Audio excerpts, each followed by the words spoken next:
మీ పిల్లలు అన్నం తినడానికి ఇష్టపడట్లేదా? అయితే ఈ విధంగా ఒక్కసారి మసాలా పప్పును చేసి చూడండి, ఎంతో ఇష్టంగా తింటారు. 3 టమాటాలు, 1 ఉల్లిగడ్డ, పచ్చిమిర్చి కట్ చేసుకొని పక్కన పెట్టుకోండి. ఇప్పుడు ఒక బౌల్ తీసుకొని దానిలో 2 గ్లాసుల కందిపప్పును తీసుకొని దాన్ని బాగా కడిగి పక్కన పెట్టుకోండి.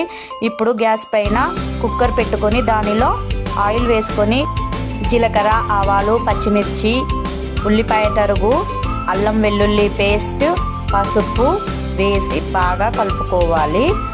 అది గోలాక దానిలో ముందుగా కడిగి పెట్టిన కందిపప్పును వేసి వేంపుకోవాలి. అది వేగాక టమాటా వేసుకోవాలి.